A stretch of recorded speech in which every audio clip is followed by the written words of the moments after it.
Breaking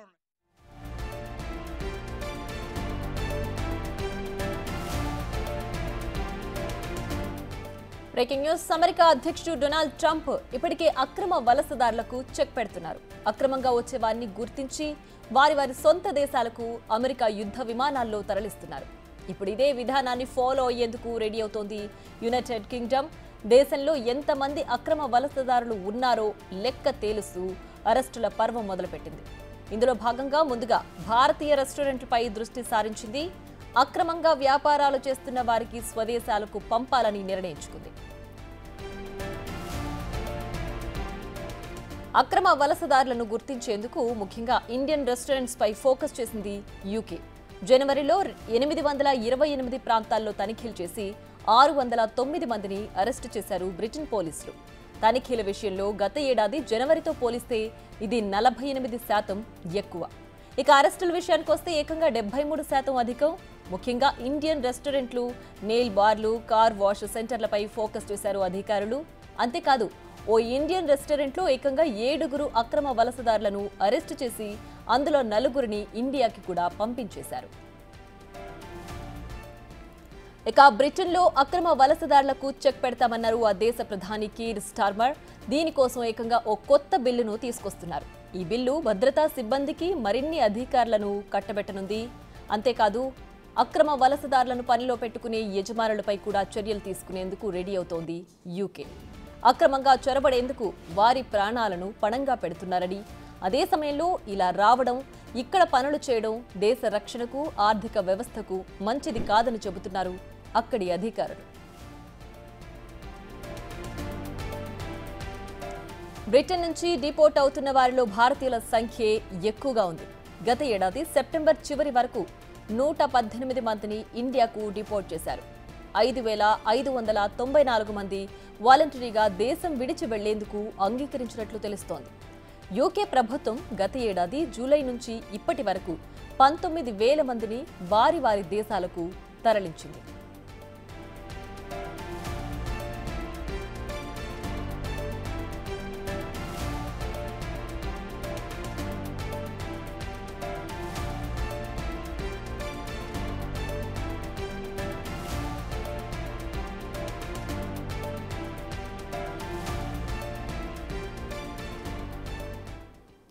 right, ఇక ఇదే అంశం గురించి మనతో మాట్లాడడానికి UK immigration advisor Hari Pottru మనకు లైవ్ లో అందుబాటులో ఉన్నారు. ఆయనతో మాట్లాడదాం.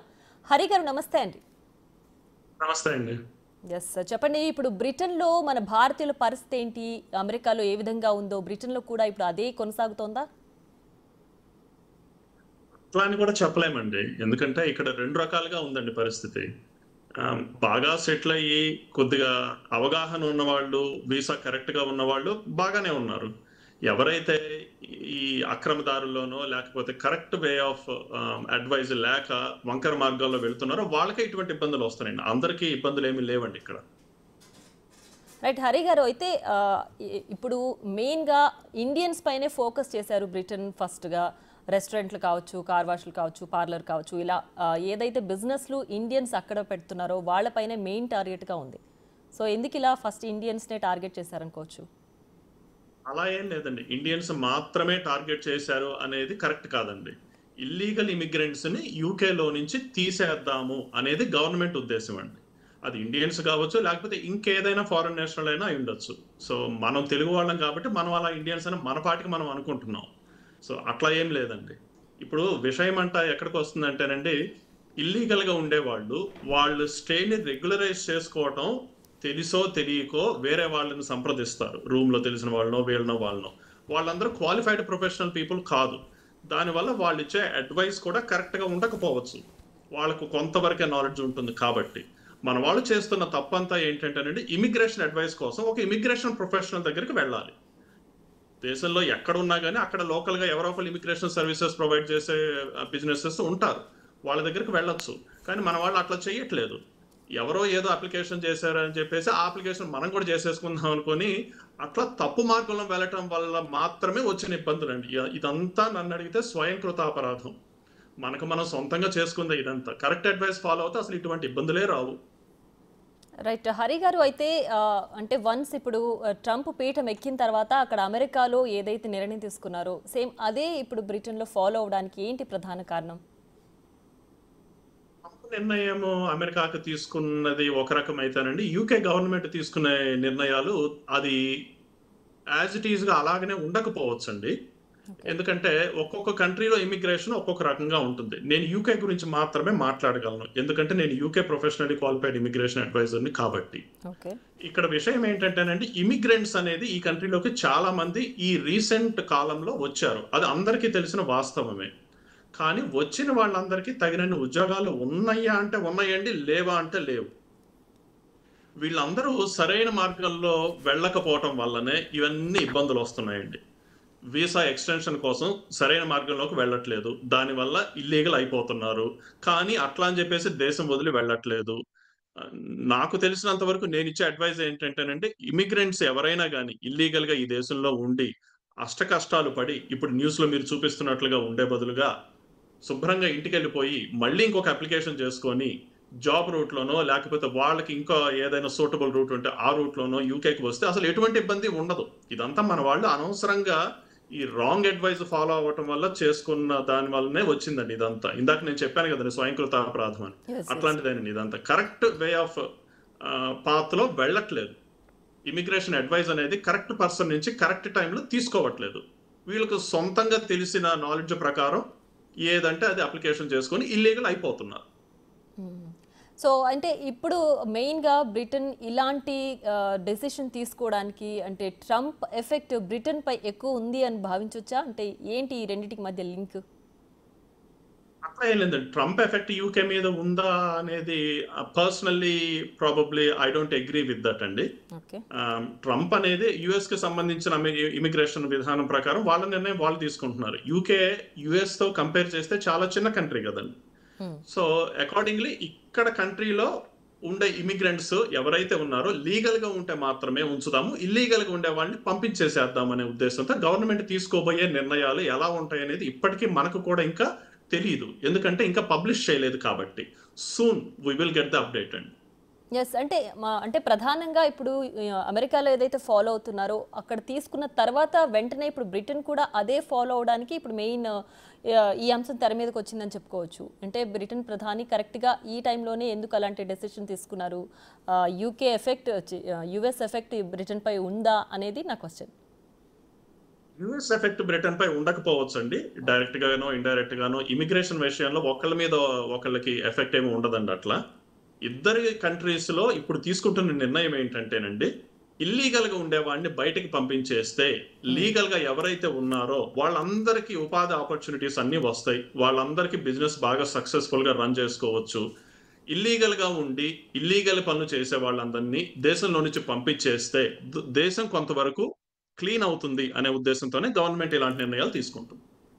రైట్. అలా అంటే ఇలా ఇల్లీగల్ గా అక్కడ సెటిల్ అయిన వాళ్ళు బిజినెస్ కావచ్చు, ఉద్యోగాలు కావచ్చు, అసలు అలా ఉన్న వాళ్ళని ఇప్పటి వరకు ఎందుకు వాళ్ళు కేర్ చేయకుండా ఇప్పుడు ఎందుకు ఆ డెసిషన్ తీసుకున్నారు? ముందుగానే అసలు రానియకుండా అడ్డుకోవచ్చు కదా. ముందుగానే అంటే కొంతమంది ఇల్లీగల్‌గా ఈ కంట్రీలోకి వచ్చిన వాళ్ళు ఉంటారండి. కొంతమంది ఈ కంట్రీలోకి లీగల్‌గా వచ్చి వీసా సరిగ్గా ఎక్స్‌టెన్షన్ అవ్వక ఇల్లీగల్ అయిపోయిన వాళ్ళు. ఇట్లా 2 రకాలు ఉంటారండి దేశంలో ఇల్లీగల్‌గా ఉండటానికి కారణాలు. ఓకే. మొదటి రకం ఇల్లీగల్‌గా వచ్చే వాళ్ళ గురించి వాళ్ళ గురించి క్లారిటీ ఉంది ముందు నుంచే. వాళ్ళు ఇల్లీగల్‌గా వచ్చారు కాబట్టి వాళ్ళు ఇల్లీగల్ పనులే చేసుకుంటారు. రెండో రకం ఏంటంటే లీగల్‌గా వచ్చి వీసా ఎక్స్‌టెండ్ అవ్వక ఇల్లీగల్ అయిపోయిన వాళ్ళు. వీళ్ళు నానా రకాల అడ్డదారులు దొక్కుతున్నారు ఇప్పుడు. ఎందుకు? జాబ్‌కి వెళ్ళాలంటే వాలిడ్ వీసా అడుగుతున్నారు. అది లేదు కదా మరి వీళ్ళకి. అప్పుడేం చేయాలి? ఏదో ఒకటి ఇల్లీగల్ పనులు చేసుకోవాలి. అక్కడ ఇక్కడ డబ్బు కోసం ఆ పని ఈ పని చేసుకుంటుండాలి. ఇది హోమ్ ఆఫీస్ వాళ్ళకి తెలిసిపోతుంది ఆబ్వియస్‌లీ. ఇవాళ కాకపోతే రేపు అంతలోదే కదా ఇప్పుడున్న టెక్నాలజీ ప్రకారం. సో అట్లా రైట్స్ అన్ని బాగా మొదలు పెట్టేశారు. ఇమిగ్రేషన్ రైట్స్ అనేది కంటిన్యూస్‌గా జరుగుతూనే ఉన్నాయి. కాకపోతే ఈ మధ్య కాలంలో మీరన్నట్లుగా కొంత తీవ్రతను పెంచారు. దానివల్ల ఏమవుతుందంటే మనకి న్యూస్‌లో ఎక్కువ కనపడుతుంది. ఎందుకంటే గవర్నమెంట్ కూడా ఎకానమీ కూడా ఆలోచించుకోవాలి కదండీ. So at the same time immigrants అందరూ ఉండి పని చేస్తున్నారు అనేది మనం అందరం ఒప్పుకోవాల్సిన విషయం. కానీ ఇల్లీగల్‌గా ఉండేవాళ్ళు ఇల్లీగల్ యాక్టివిటీస్ చేయటం వల్ల కంట్రీ ఎకానమీ కూడా దెబ్బతింటుంది కాబట్టి గవర్నమెంట్ ఇలాంటి స్ట్రిక్ట్ నిర్ణయాలు తీసుకోవడంలో తప్పుందని నేనైతే అనుకోవట్లేదు. రైట్. అయితే ఒకవైపు మనమేమో అక్కడి నుంచి విజయ్ మాల్యా లాంటి వాళ్ళని ఇక్కడ పంపించండి అని అడుగుతుంటే, అక్కడ బతుకు తెరువు కోసం వెళ్ళిన వాళ్ళపైన ఇలాంటి ప్రతాపం చూపించడాన్ని ఏ విధంగా చూడాలంటారు? విజయ్ మాల్యా లాంటి వాళ్ళు ఉన్నారండి. కాదనట్లేదు నేను. అదే ఇందాక నేను చెప్పాను కదండి, వీసా అనేది ఈ కంట్రీలో ఉన్నప్పుడు చాలా ఇంపార్టెంట్ విషయం. ఇండియాలో మనం ఉన్నప్పుడు మనం దాని గురించి అసలు పట్టించుకోం. ఎందుకంటే మన ఇంట్లో మనం ఉంటాం కాబట్టి ఆ ఇబ్బంది లేదు. కానీ దేశంగాని దేశం వచ్చినప్పుడు, అది ఏ దేశమైనా కానీ మన దేశం కానప్పుడు, వీసా నేషనల్ అయినప్పుడు లీగల్ స్టే అనేది చాలా ఇంపార్టెంట్. బ్రతుకు తెరువు కోసం వచ్చారా, బ్రతుకు తెరువు కోసం రాలేదా అనేది అది సెకండరీ క్వశ్చన్ కదండి. ఈ దేశానికి వచ్చినప్పుడు ఈ దేశంలో మనం లీగల్ గా ఉండాలి. అది చాలా ఇంపార్టెంట్. ఆ లీగల్ గా ఉండటానికి సరైన మార్గం ఎంచుకోకపోతే దానివల్ల వచ్చే ఇబ్బందులే ఇవన్నీ. ఇల్లీగల్ అయిపోతారు. హోమ్ ఆఫీస్ వాళ్ళు ఆబ్వియస్లీ వచ్చి పట్టుకుంటున్నారు, వెనక్కి పంపిస్తున్నారు, అసైలం క్లెయిమ్లు వేసుకుంటున్నారు కొంతమంది, లేకపోతే డిపోర్టేషన్ సెంటర్ నుంచి డైరెక్ట్ గా ఫ్లైట్ ఎక్కి ఇంటికి వెళ్ళిపోతున్నారు. ఇట్లా రకరకాలండి. ఇవన్నీ నేను రోజు చూసే కేసులే, ఇందులో కొత్తగా ఏమీ లేదు. కాకపోతే ఈ మధ్య కాలంలో కొంత తీవ్రతను పెంచడం వలన హోమ్ ఆఫీస్ వాళ్ళు అలర్ట్ అయిపోయి, ఎందుకంటే హోమ్ ఆఫీస్కి ఇప్పుడు ఈ వీసా సిస్టమ్ వచ్చిన తర్వాత ఎవరు లీగల్ గా ఉన్నారు, ఎవరు ఇల్లీగల్ గా ఉన్నారనే తెలిసిపోతుంది. ఎలక్ట్రానికల్లీ ఆ డేటా వాళ్ళ దగ్గర డేటాబేస్ లో ఉంటుంది కాబట్టి. సో దానివల్ల హోమ్ ఆఫీస్ కి ఎక్కువ ఇన్ఫర్మేషన్ ఉందన్నమాట ఇప్పుడు ఈ వీసా వచ్చిన దగ్గర నుంచి.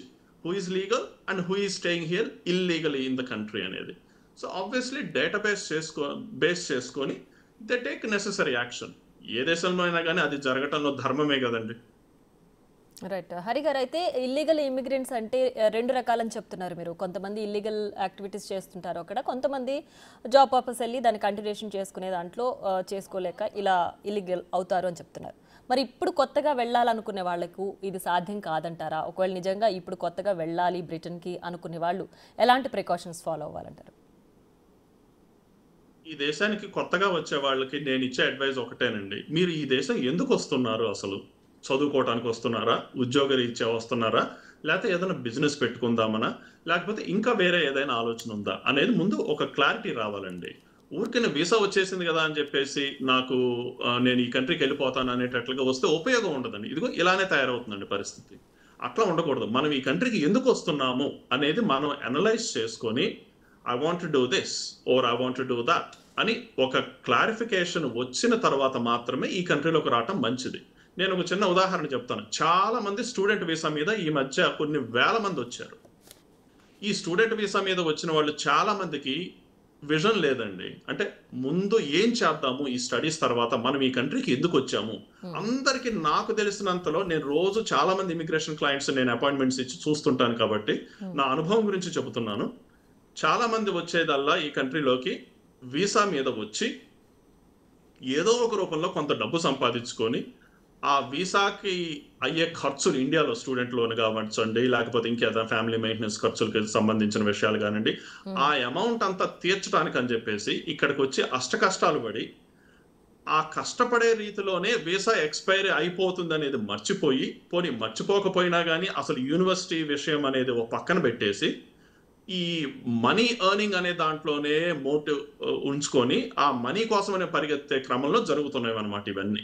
సో మనం ఎందుకు వచ్చామనేది మనం మర్చిపోయి డబ్బు ఆశలో పడిపోతే ఇంకా అట్లానే ఉంటుంది. మరి వీసా ఎక్స్పైర్ అయిన తర్వాత కూడా ఏదో ఒక వంకర మార్గంలోకి వెళ్ళి ఆ పని చేసేసుకోవాల్సిన పరిస్థితి వస్తుంది. తద్వారా ఏమవుతుంది, ఇప్పుడు అందరినీ వెనక్కి పంపిస్తున్నారు.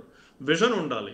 మనం ఎందుకు వస్తున్నాం ఈ కంట్రీకి, నా వీసా ఎప్పటి వరకు ఉంది, నెక్స్ట్ నేను ఏం చేయాలి, నేను ఈ డబ్బు సంపాదించాలంటే నా వీసా ఎలా నేను సేఫ్ గార్డ్ చేసుకోవాలి, ఇలాంటివన్నీ ముందు మనకు విజన్ ఉండాలి. పోనీ తెలియకపోవచ్చు కొత్తగా వచ్చే వాళ్ళకి, తప్పు లేదు అందులో.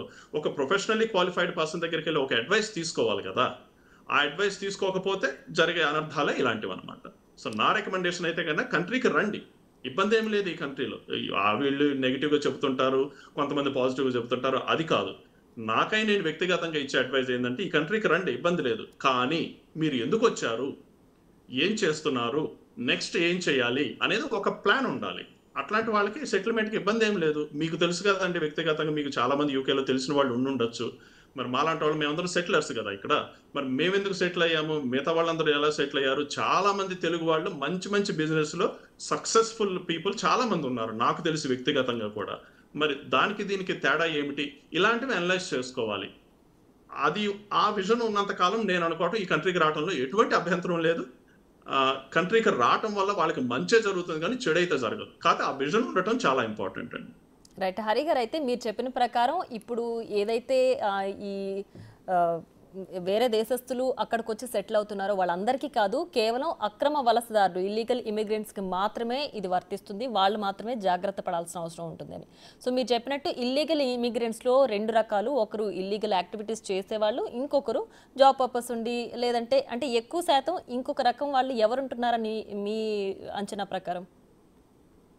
ఇమిగ్రెంట్స్ అంటే రెండు రకాలు అనేది నేను ఇందాక చెప్పింది. ఒకటి కంట్రీలోకి ఇల్లీగల్ గా వచ్చేవాళ్ళు, ఓకే. ఇంకొకటి ఈ కంట్రీలోకి లీగల్ గా వచ్చి వీసా ఎక్స్పైర్ అయిన తర్వాత సరైన మార్గంలో వెళ్ళకపోవటం వలన వీసా ఎక్స్టెండ్ అవ్వకపోగా ఇల్లీగల్ అయిపోయి అయినా కానీ ఇంటికి వెళ్లకుండా ఇక్కడే ఉండి అక్కడ ఇక్కడ పనులు చేసుకుంటూ ఇల్లీగల్ గా చేసేవాళ్ళు. అంటే రెండు రకాలు అట్లా చెప్పాను నేను. ఎస్. సో అంటే వాళ్ళు ఎక్కువ శాతం ఉన్నారంటున్నారా మీరు ఇప్పుడు? నాకు తెలిసి మనం తెలుగులో మాట్లాడుకుంటున్నాం కాబట్టి అండి, మన తెలుగు వాళ్ళు అక్రమంగా ఈ కంట్రీలోకి వచ్చి ఉండకపోవచ్చు. ఓకే. ఏదో ఉన్నా కానీ ఒకటి ఎరా ఉంటే ఉండుండొచ్చేమో, మరి నాకు అంత అవగాహన లేదు దాని గురించి. చాలా మంది నేను అనుకోవటం మంచి డీసెంట్ ఫ్యామిలీ నుంచి వచ్చిన వాళ్ళే ఉంటారు మన తెలుగు వాళ్ళు. వచ్చిన వాళ్ళందరూ లీగల్ గానే వచ్చి ఉండొచ్చు, కానీ ఇక్కడికి వచ్చిన తర్వాత వాళ్ళ అలవాట్లు కానివ్వండి, వ్యసనాలు కానివ్వండి, వాళ్ళ తిరుగుళ్ళు కానివ్వండి, అసలు నేను ఎందుకు వచ్చాను ఈ కంట్రీకి, నేను ఏం చేయాలి, ఏం చేస్తున్నాను అనేది ప్రశ్నలకు వాళ్ళకు వాళ్ళే అవగాహన లేకుండా బిహేవ్ చేయటం వల్ల ఇవన్నీ జరిగే అనర్థాలు, ఇల్లీగల్ అయిపోతున్నారు. ఒక ఫ్రెండ్ ఎవరోనో లేకపోతే రూమ్మేట్ ఎవరోనో నేను ఈ అప్లికేషన్ చేసుకున్నాను, నాకు ఇట్లా వచ్చింది అట్లా వచ్చింది అని చెప్పేసి ఏదో ఈ అటా అనేది వాట్సాప్ గ్రూపుల్లో వింటారు చూడండి, ఇట్లా చేస్తే అలా అయింది మా ఫ్రెండ్కి, లాస్ట్ ఇయర్ మా ఫ్రెండ్కి ఇట్లా జరిగింది అనేసి చెబుతారు. Immigration rules are ever so changing అండి ఈ కంట్రీలో. ఒక రోజు ఉన్నట్టుగా లా ఇంకొక రోజు ఉండకపోవచ్చు, ఆ విషయం వాళ్ళకి తెలియదు. 6 నెలల క్రితం జరిగిన అప్లికేషన్ గురించి ఇప్పుడు కూడా మాట్లాడుకుంటారు వాళ్ళు. దానివల్ల ఏమవుతుంది, అంతిమంగా ఆ న్యూస్ అవుట్డేటెడ్ అవ్వటం వల్ల, లా చేంజ్ అవ్వటం వల్ల రూల్స్ అవి అప్లికబుల్ కాదు కాబట్టి వీళ్ళు చేసే అప్లికేషన్ ఏదైతే ఈ రూమ్మేట్ ద్వారానో ఫ్రెండ్స్ ద్వారానో విన్నారో that is no longer applicable. So దానివల్ల వాళ్ళ ఫ్రెండ్కి ఆ టైంలో కరెక్ట్ అప్లికేషన్ చేశాడు కాబట్టి ఆ అబ్బాయికి వచ్చి ఉండొచ్చు కావాల్సిన వీసా ఏదైతే ఉందో. కానీ ఇప్పుడున్న పరిస్థితుల్లో అది అప్లికబుల్ కాదు కాబట్టి అనుకున్న వీసా రాకపోవచ్చు. దీని అంతటికీ కారణం ఏంటంటేనండి ప్రొఫెషనల్ అడ్వైస్ తీసుకోకపోవటం వల్ల. సో ఇప్పుడు ఫైనల్గా ఏకంగా ఈ డిపోర్టేషన్కి సంబంధించి కొత్త బిల్లును తీసుకురావాల్సిన అవసరం ఉందంటారా? అసలు ఏంటి అంత అవసరం ఏంటి? ఉంటుందండి, ఎందుకంటే ఇప్పుడు డిపోర్టేషన్ అనేది ఈ కంట్రీలో చాలా మంది ఇల్లీగల్ గా ఉన్న వాళ్ళందరినీ డిపోర్ట్ చేయాలనేది ఈ డెసిషన్ తీసుకుంది గవర్నమెంట్. ఇవాళ కాదు రేపు అంతలోదే, it is just a matter of time, it is bound to happen. అది జరగబోయేదే, దాన్ని మనం ఆపలేమండి. ఇంకా ఆ డిపోర్టేషన్ ఆర్డర్స్ అనేది వీళ్ళు ఇంకా కూడా ఉధృతం చేస్తారు. అందుకనే నేను మన తెలుగు వాళ్ళందరికీ చెప్పేది కూడా ఒకటే అడ్వైజ్ ఏంటంటే, ఇల్లీగల్ గా ఉండి అక్కడ ఇక్కడ పనులు చేసుకొని మీ గోల్డెన్ పీరియడ్ ఆఫ్ లైఫ్, అంటే ఈ టైంలో ఈ స్టూడెంట్ ఏజ్ లో ఉన్న వాళ్ళు ఎవరైతే ఉన్నారో ఇది కరెక్ట్ గా మార్గంలో వెళ్లకుండా అక్కడ ఇక్కడ వక్ర మార్గాల్లో వెళ్ళి ఏది పడితే అది అప్లికేషన్ చేసుకొని హోమ్ ఆఫీస్ కి అది ఇల్లీగల్ అయిపోయిందా లీగల్ గా ఉందా అని తెలుసుకోకుండా ఈ డబ్బు సంపాదించడం మాత్రమే ఒక ఎజెండాగా పెట్టుకొని ఉండే వాళ్ళందరికీ సక్సెస్ రేట్ ఈ కంట్రీలో నాకు తెలిసినంతలో 0 అండి. అందుకని వీసా మీద ముందు కాన్సన్ట్రేట్ చేసుకోండి, నేను లీగల్ గా ఎలా ఉండాలి అనేది ఫస్ట్ అనలైజ్ చేసుకోవాలి. తర్వాత డబ్బు ఆటోమేటిక్ అదే వస్తుంది. ఎందుకు, మనం లీగల్ గా ఉంటే మనకి ఎవరైనా జాబ్ ఇస్తారు కదా ఇక్కడ. సో అది ఇంపార్టెంట్. ఆ చిన్న పాయింటే మన వాళ్ళు చాలా మిస్ అవుతారు అన్నమాట. సో రైట్ నౌ ఇప్పుడు డిపోషన్ ఫేస్ చేస్తున్న వాళ్ళు ఎవరైనా మిమ్మల్ని కాంటాక్ట్ అవుతున్నారా? మీ దగ్గరకు వచ్చి అడ్వైస్ తీసుకుంటున్నారా? ఇప్పుడు ఎవరైతే ఇల్లీగల్ ఇమిగ్రెంట్స్ అయి ఉంటున్నారో వాళ్ళకి అసలు వేరే ఆప్షన్ ఏముంటుంది ఇప్పుడు? ఒకటే ఆప్షన్ అందరికీ ఉండదండి. That is nearly impossible to say. కొంతమంది ఇల్లీగల్ అయిన తర్వాత కూడా కొన్ని సర్కమ్స్టాన్సెస్ వల్ల ఇల్లీగల్ గా అయిన వాళ్ళు ఎవరైతే ఉన్నారో వాళ్ళకి కొన్ని లా అప్లికబుల్ అవుతాయండి. That again depends on the length of time they been staying in the UK illegally. So అందరికీ ఒకటే రూల్ ఉండదండి. ఇప్పుడు ఫర్ ఎగ్జాంపుల్ మీరు ఒక వారం రోజులు ఇల్లీగల్ గా స్టే చేసిన వాళ్ళకి కొన్ని సర్కమ్స్టాన్సెస్ వల్ల కొన్ని వీసాస్ ఎక్స్టెండ్ అయ్యే ఛాన్సెస్ ఉంటాయి. నెల రోజులు అయిన వాళ్ళకి ఒక రకంగా ఉంటుంది, అట్లానే సంవత్సరాలు అయిన వాళ్ళకి ఇంకొక రకంగా ఉంటుంది. So therefore it is very difficult for me to advise straight away illegal గా అయిన వాళ్ళు ఏమి చేయాలి అనే దానికి ఒక స్ట్రైట్ ఫార్వర్డ్ సమాధానం అంటూ ఉండదండి. But again like I said earlier, ఎప్పుడైనా కానీ ఇలాంటి వీసా ఇబ్బందులు ఉన్నప్పుడు వాళ్ళకు కావాల్సిందల్లా వీసా ఇమిగ్రేషన్ క్లియర్ అడ్వైజ్ కావాలి, ప్రొఫెషనల్ అడ్వైజ్ కావాలి. కాబట్టి వాళ్ళు ఎక్కడ ఉంటే అక్కడ దేశంలో అక్కడ లోకల్గా ఇమిగ్రేషన్ అడ్వైజ్ ఇచ్చేవాళ్ళు ఎప్పుడూ ఉంటారు. లేకపోతే కొంతమంది నన్ను కాంటాక్ట్ అవుతుంటారు, తెలుగులో మాట్లాడుతుంటాను కాబట్టి మన తెలుగు వాళ్ళని. సో ఇట్లా ఎవరి ఇష్టం ప్రకారం వాళ్ళు ఎవరిని సంప్రదించాలో వాళ్ళు సంప్రదించవచ్చు. కాకపోతే ఇమిగ్రేషన్ నాలెడ్జ్ ఉన్న వాళ్ళు మాత్రమే సంప్రదించాలి. సో అది చాలా ఇంపార్టెంట్ అండి. రైట్. అయితే ఇప్పుడు మీ దగ్గరికి ఎలాంటి క్లయింట్స్ వస్తున్నారు అండ్ ఎక్కడెక్కడి నుంచి వస్తున్నారు? నాకు దేశం మొత్తం నుంచి వస్తారండి. నేను ఉండేది లండన్‌లో. నాకు లండన్‌లో క్లయింట్స్ ఉన్నారు. ఔట్ సైడ్ లండన్ చాలా దూరం నుంచి కూడా night time over night bus ఎక్కి పొద్దున్నే వచ్చిన ఆఫీస్ కాల్ దగ్గరికి వచ్చేసి అపాయింట్మెంట్ కోసం వెయిట్ చేసే వాళ్ళు ఉన్నారు. లండన్ నుంచి స్కాట్లాండ్‌కి చాలా దూరం. ఓవర్ నైట్ బస్ ఎక్కి వచ్చిన వాళ్ళు చాలా మంది క్లయింట్స్ ఉన్నారు నాకు రెగ్యులర్‌గా. అట్లాగనే మిడిల్స్బ్రో అని చెప్పేసి, న్యూ క్యాసిల్ అని చెప్పేసి, బర్మింఘమ్ అని, మాంచెస్టర్ అని రకరకాల మంది రకరకాల ప్రాబ్లమ్స్‌తో నా దగ్గరికి వస్తున్నారండి. అందరూ ఇల్లీగల్ గానే అయిపోయిన తర్వాత వస్తున్నారని నేనైతే అనుకోవట్లేదండి. ఇల్లీగల్ అవ్వక ముందే వస్తున్నారు కొంతమంది, ఇల్లీగల్ గా అయిన తర్వాత కొంతమంది వస్తున్నారు. సో రెండిటికి తేడా ఉందన్నమాట. అలాగే అంటే వీసాల విషయంలో మీరు ఎలాంటి అడ్వైస్ ఇస్తారు? ఇలా ఇల్లీగల్ అవ్వకుండా అక్కడే ఉండాలి అని అంటే అడ్వైస్ నేను ఇస్తానండి. Again it is depending on the case by case అండి. ఇప్పుడు ఒక్కొక్కళ్ళు ఏంటంటే నాకు ఎంప్లాయ్మెంట్ మాత్రమే కావాలంటారు. వాళ్ళకి ఇచ్చే అడ్వైస్ ఒకలాగా ఉంటుంది. కొంతమంది నేను బిజినెస్ పెట్టుకుంటానండి, నాకు ఎటువంటి అడ్వైస్ ఇస్తారు అంటారు. వాళ్ళకి ఇచ్చే అడ్వైస్ ఇంకో రకంగా ఉంటుంది. కొంతమంది నేను డిపెండెంట్ రూట్లో ఉన్నానండి, నేనేం చేయాలి అనేది కొంతమంది వస్తారు. కొంతమంది నేను జస్ట్ రేపటితో నా వీసా అయిపోతుందండి, ఇప్పుడు నేనేం చేయగలను వస్తారు. ఇలా ఒక కేసు ఉన్నట్టుగా ఇంకొక కేసు ఉండదండి. It is very difficult to say on the live program which is the best option for which person అనేది. జనరల్ గా నేను అందుకనే అపాయింట్మెంట్ ఇస్తాను ఎవరికైనా కానీ. అపాయింట్మెంట్ వచ్చినప్పుడు నేనేమి అపాయింట్మెంట్ కి రమ్మని చెప్పినప్పుడల్లా ఒక స్పెసిఫిక్ టైం ఇస్తాను. ఆ టైంకి వస్తే కనుక I will see them directly, I will speak to them, I will explain what they must and must not do అనేది చెప్తాను. అగైన్ చాయిస్ ఈస్ దేర్స్ అండి. నేను అడ్వైజ్ వరకు మాత్రం ఇవ్వగలను. I can't force anyone to do what I say కదండి. So అట్లా కొంతమంది నా అడ్వైస్ తీసుకొని చాలా మంది కరెక్ట్ వేలో ప్రయాణించిన వాళ్ళు ఉన్నారు. కొంతమంది 4 రకాల అడ్వైజులు తీసుకొని చివరికి ఏ అడ్వైజ్ కాకుండా వాళ్ళ సొంత నిర్ణయంతో ఇల్లీగల్ గా అయిపోయిన వాళ్ళు ఉన్నారు. So it's all about the mind set అండి. సో ఫైనల్గా అంటే యూకే వచ్చే వాళ్ళు ఏదైతే మీరు చెప్తున్నారంటే అక్కడికి రావాలంటే ఇల్లీగల్ అవ్వకుండా ఉండాలి అని అంటే కనుక ముందే వాళ్ళకు ఒక ఎయిమ్ ఉండాలంటున్నారు, అంతేనా? అవునండి, అది చాలా ఇంపార్టెంట్. ఎయిమ్ ఉండాలి. మనం అసలు ఈ కంట్రీకి ఎందుకు వస్తున్నాము, మనం ఏం చేద్దాం అనుకుంటున్నాము. ప్రతి వాళ్ళ నోట్లో నుంచి నాకు వినపడింది కామన్ గా సమాధానం, నాకు లోన్ ఉంది, నేను అది పే చేసుకోవాలి, స్టూడెంట్ లోన్ తీర్చుకోవాలి, లేకపోతే ఆల్రెడీ నాకు కొన్ని డెట్స్ ఉన్నాయి, ఇవన్నీ కామన్ గా చెప్పేవి. అవన్నీ ఉన్నాయి నిజమే. కాకపోతే మనకు ఒక విజన్ ఉండి ఒక క్లారిఫికేషన్ ఉంటే మనం ఏం చేద్దాం అనేది, everything is practical and it is possible అండి. ఈ కంట్రీలో ఆపర్చునిటీస్ ల్యాక్ ఏమీ లేదు. ఏదైతే టాలెంట్ ఉందో ఈ కంట్రీలో, ఏదైతే టాలెంట్కి షార్టేజ్ ఉందో ఆ టాలెంట్ మన దగ్గర ఉంచుకోవటం ఇంపార్టెంట్. ఫర్ ఎగ్జాంపుల్, ఒకప్పుడు ఐటీ టెక్నీషియన్స్కి చాలా షార్టేజ్ ఉంది ఈ కంట్రీలో. ప్రస్తుతం ఉన్న పరిస్థితిలో ఐటీ స్కిల్స్ అన్ని రకాల స్కిల్స్ ఇప్పుడు షార్టేజ్ ఆక్యుపేషన్లో లేవు. అట్లా మన దగ్గర ఏముంది అనేది కాకుండా కంట్రీకి ఏమి కావాలి, ఆ స్కిల్ నా దగ్గర ఉందా లేదా అనేది మనం అనలైజ్ చేసుకొని then you take you step forward అనమాట. మన దగ్గర ఉన్న టాలెంట్తోనే మాత్రమే నేను సర్వైవ్ అవ్వాలి అనుకుంటే కుదరదు. అట్లా ఉండదు కదండి. ఇప్పుడు it's all about supply and demand అంటాం చూడండి బిజినెస్ టర్మినాలజీలో. అట్లానే ఉండాలన్నమాట. ఇప్పుడు కావాల్సింది ఏంటి, ఆ టాలెంట్ నా దగ్గర ఉందా లేదా. ఆన్సర్ ఎస్ అయితే go ahead and apply, no అయితే కనుక ఆ టాలెంట్ నేను ఎలా తెచ్చుకోగలను అనేది చూసుకోవాలి. అది చూసుకోకుండా వచ్చిన దగ్గర నుంచి డే 1 నుంచి వీసా ఎక్స్పైర్ అయ్యి ఇల్లీగల్గా అయిపోయినా కానీ ఆ పార్ట్ టైం జాబులు, ఫుల్ టైం జాబులు, ఇల్లీగల్ వర్కింగ్లోనే మన వాళ్ళు అంతా బిజీగా ఉండటం వల్ల జరిగే అనర్థాలే ఇవన్నీ అండి. ఆ విజన్ ఉన్న వాళ్ళకి ఎటువంటి ఇబ్బంది లేదు. నేను చాలా మంది సక్సెస్ఫుల్ క్లయింట్స్ని చూస్తున్నాను కదా రోజు. ఈక్వల్లీ ఎవరైతే వీసా ఇబ్బందుల్లో ఉన్నారో అట్లా వాళ్ళని చూస్తున్నాను. So that's the only difference అండి, ఏం లేదు. ఆ విజన్ ఉండటం అనేది చాలా ఇంపార్టెంట్. రైట్. ఇప్పుడు ఫైనల్గా అయితే డిపోర్టేషన్కి సంబంధించి బిల్లును కూడా తీసుకొస్తున్నారు, లా కూడా తీసుకొస్తున్నారు. సో ఇప్పుడు ఎలాంటి ఎఫెక్ట్ ఉంటుంది ఆఫ్టర్ బిల్ వచ్చిన తర్వాత? ఏముందండి, ఇంకా డిపోర్టేషన్ లా వచ్చినప్పుడు ఆబ్వియస్లీ లా ప్రకారం ఎవరైతే డిపోర్టేషన్కి ఎలిజిబుల్ అవుతారో వాళ్ళందరినీ ఈవెన్చువల్లీ తీసేస్తారు. It is just matter of time అండి. ఎవరిని నేను అనుకోవటం గవర్నమెంట్ స్ట్రిక్ట్ రూల్స్ వచ్చిన తర్వాత they will enforce the strict law so that all the illegal immigrants will be removed from the country.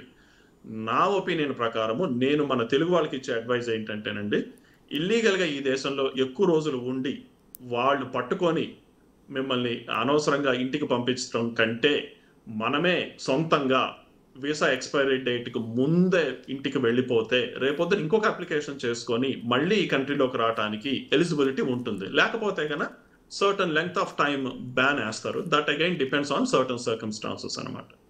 So అలా ఇల్లీగల్గా ఉండి నానా ఇబ్బందులు పడే కంటే చక్కగా ఇన్ టైంలో ఇంటికి వెళ్ళిపోయి వేరొక అప్లికేషన్ చేసుకొని మళ్ళీ కంట్రీలోకి ఎంట్రీ అవుతే చాలా బాగుంటుంది. రైట్. అలాగే ఇప్పుడు కొత్తగా యూకే రావాలనుకున్న వాళ్ళు ప్రధానంగా ఎలాంటి అడ్వైజర్ని కాంటాక్ట్ అవ్వాలి, లేదంటే ఎలాంటి ప్రికాషన్ తీసుకోవాలి, అక్కడికి రావాలంటే వీసా విషయంలో వాళ్ళు ఎలాంటి జాగ్రత్తలు పాటించాలంటారు? యూకే వీసాస్కి సంబంధించి యూకే ఇమిగ్రేషన్ లా చదివిన వాళ్ళు, ప్రొఫెషనల్లీ క్వాలిఫైడ్ ఇమిగ్రేషన్ అడ్వైజర్స్ అయి ఉండొచ్చు, such as a person like me, లేకపోతే ఇమిగ్రేషన్ సొలిసిటర్స్ అని ఉంటారు, ఇమిగ్రేషన్ లాయర్స్ అని ఉంటారు. వాళ్ళని anybody that is qualified professionally in the area of immigration వాళ్ళని మాత్రమే సంప్రదించాలి. ఎందుకు? మనకి అడిగిన డౌట్లన్నిటికీ వాళ్ళ దగ్గర కరెక్ట్ సమాధానం ఉంటుంది కాబట్టి. అది కాకుండా సొంతంగా రూమ్మేట్స్ దగ్గర నుంచో, ఫ్రెండ్స్ దగ్గర నుంచో, లేకపోతే ఇంకెవరైనా డిస్టెంట్ రిలేటివ్స్ దగ్గర నుంచి అడ్వైస్ తీసుకుంటే వాళ్ళు చెప్పేది నిజమో అబద్ధం అనేది పక్కన పెడితే ప్రస్తుతం ఉన్న లా ప్రకారం అది అప్లికబుల్ కాకపోవచ్చు కాబట్టి అంతిమంగా మనకి నష్టం జరిగే అవకాశం ఉంటుంది. So therefore it is very important to advise somebody who is professionally qualified in immigration so that you get the correct advice at the right time. అది ఎలా ఎత్తుక్కుంటాం? మనం గూగుల్లో ఎత్తుక్కోవచ్చు. Professionally qualified immigration lawyers or professionally qualified immigration advisers or solicitors in the UK అని గూగుల్లో కొడితే చాలా లిస్ట్ వస్తాయి. అట్లానే రకరకాలుగా మనకి దగ్గర ఉన్న మన జియోగ్రాఫికల్ లొకేషన్ బట్టి మనం ఎక్కడ ఉన్నామో అక్కడ లోకల్ వాళ్ళని మనం సంప్రదించవచ్చు. That is the best way. లేదు ఎవరైనా తెలిసిన వాళ్ళు ఉన్నారా, ఫ్రెండ్స్ వాళ్ళు వీళ్ళు, వాళ్ళ ద్వారా ఏదైనా కాంటాక్ట్ తీసుకోవచ్చు. లేకపోతే ఇప్పుడు మీకు తెలుసు కాబట్టి నా పేరు హరి పోట్రు, నేను యూకే ఇమిగ్రేషన్ అడ్వైజర్ని. అట్లా నా పేరు గూగుల్ చేసినా కానీ they will get to know my details. అట్లా దెర్ ఆర్ మెనీ వేస్ అండి. ఈ రోజుల్లో టెక్నాలజీ మన చేతిలో ఉంది కదండి. స్మార్ట్ ఫోన్స్ వచ్చే దగ్గర నుంచి మనకి ఏది కావాలంటే అది నిమిషాల్లో దొరికిపోతుంది కదా ఇన్ఫర్మేషన్. సో అట్లా ఆ ఇన్ఫర్మేషన్ తీసుకోవటం అనేది చాలా ఇంపార్టెంట్. ప్రొఫెషనల్ అడ్వైస్ తీసుకుంటే they will advise in the right direction. Right. మీరు అన్నట్టు ఒక మంచి అడ్వైజర్ని మనం గూగుల్లో సర్చ్ చేసి వెళ్ళాలి అని అంటే వీళ్ళు పర్ఫెక్ట్ అడ్వైజర్ అని చెప్పి ఒక స్టూడెంట్ కావచ్చు, లేదంటే యూకేకి ఫస్ట్ టైం వస్తున్న వాళ్ళకి ఎలా తెలుస్తుంది? ఇప్పుడు మనం గూగుల్లో సెర్చ్ చేసినప్పుడు వాళ్ళ గూగుల్ రివ్యూస్ చూడొచ్చు. లేకపోతే వాళ్ళు ప్రొఫెషనల్లీ క్వాలిఫైడ్ అవునా కాదా అని చెప్పేసి వాళ్ళ వెబ్సైట్లో క్రెడెన్షియల్స్ ఉంటాయి. ఫర్ ఎగ్జాంపుల్ సొలిసిటర్స్ రెగ్యులేటరీ అథారిటీ అని, SRA అని, లేకపోతే నేనైతే OISC, formally known as OISC, ఇప్పుడు IAA ఇమిగ్రేషన్ అడ్వైజర్ అథారిటీ అని. ఇట్లా వాళ్ళ వెబ్సైట్లో ఆ లోగో కూడా ఉంటుంది. సో అట్లా అథెంటిసిటీ చెక్ చేసుకున్న తర్వాత వాళ్ళని సంప్రదించవచ్చు. లేదు మీరు సంప్రదించిన అడ్వైజర్ కరెక్ట్ గా ఉన్నారో లేరో అనుకున్నప్పుడు you can always go for another option కదా. ఇంకొక సెకండ్ ఒపీనియన్ కోసం ఇంకొక లాయర్ దగ్గరికైనా వెళ్ళొచ్చు. సో అట్లా దెర్ ఆర్ మెనీ వేస్ అండి to find somebody who is professionally qualified. Okay. So నిన్న US వంతైంది, ఇవాళ UK వంతైంది. నెక్స్ట్ ఏది ఉండబోతుంది ఇప్పుడు మీకున్న అంచనా ప్రకారం, మీరు చూస్తున్న సర్కమ్స్టెన్సెస్ ప్రకారం? సో ఇది ఇలాగే వేరే దేశస్తులు కూడా ఫాలో అవుతారా? నేను ఓన్లీ యూకే ఇమిగ్రేషన్ చదివాను కాబట్టి I can only advise about UK immigration. ఈ కంట్రీ ఆ కంట్రీ అని కాదండి. నేను అనుకోండి అడ్వాన్స్డ్ కంట్రీస్ అన్నీ కూడాను ఇవాళ బాగా ఎలర్ట్ అయ్యే స్టేజ్లో ఉన్నారు కాబట్టి they just want to tidy up the country so that only legally staying residents మాత్రమే కంట్రీలో మిగులుతారు. దానివల్ల ఎంప్లాయ్మెంట్ ఆపర్చునిటీస్ రెగ్యులేట్ అవుతాయి అంటే ఏంటంటేనండి, ఒక పని కోసం కాంపిటీషన్ తగ్గిపోతుంది. ఇల్లీగల్గా ఉండే వాళ్ళేమో ఒక పౌండ్ తక్కువ చేస్తానంటారు, లీగల్గా ఉండే వాళ్ళేమో నేను అంతకు తక్కువ చేయలేనని అనుకుంటారు. సో ఇట్లా ఈ అన్హెల్దీ కాంపిటీషన్ అనేది తగ్గిపోతుంది. దానివల్ల ఏమవుతుంది, అందరికీ ఎంప్లాయ్మెంట్ ఆపర్చునిటీస్ వస్తాయి. దానివల్ల అంతిమంగా బిజినెస్ సక్సెస్ అవుతాయి. దానివల్ల ఎకానమిక్ గ్రోత్ ఉంటుంది, బిజినెస్ ఓనర్స్ కి ప్రాఫిట్స్ వస్తాయి, గవర్నమెంట్ కి ట్యాక్స్ వెళ్తుంది, దానివల్ల జనానికి వచ్చే బెనిఫిట్స్ ఉంటాయి, అవి ఉంటాయి. సో అట్లా ఇట్స్ చైన్ అండి. It's like a supply chain కదండి. So one effects the other. So ఆ క్రమంలోనే ఈ క్లీన్ చేయటం అనేది ఒక పార్ట్ ఆఫ్ ద ప్రాసెస్ కిందనే పరిగణించాలి మనం. తప్పితే ఇండియన్స్ మాత్రమే టార్గెట్ చేశారు, తెలుగు వాళ్ళని మాత్రమే టార్గెట్ చేశారు అనేది ఇన్కరెక్ట్ ఇన్ఫర్మేషన్. అంటే మనం తెలుగు వాళ్ళం కాబట్టి, మనం ఇండియన్స్ కాబట్టి మనం వాళ్ళు అనుకుంటున్నాం, అన్ని దేశాల వాళ్ళని కూడా టార్గెట్ చేశారు. అట్లా ఏం లేదు. ఎవరైతే ఇల్లీగల్ గా ఉన్నారో వాళ్ళని ఏరివేసే క్రమంలో ఉన్నారు వీళ్ళు. Right. Thank you so much Hari Potru గారు. యూకేకి రావాలనుకున్న వాళ్ళు, లేదంటే వీసా వాళ్ళకి అయిపోయిన వాళ్ళు, ఇల్లీగల్కి ఆ బార్డర్లో ఉన్న వాళ్ళు మేబీ ఈ లైవ్ చూస్తే కనుక వాళ్ళకి అన్ని డౌట్స్ కూడా క్లారిఫై అవుతాయని మీరు క్లారిఫై చేశారని కూడా భావిస్తున్నాను. Thank you so much for participating with us.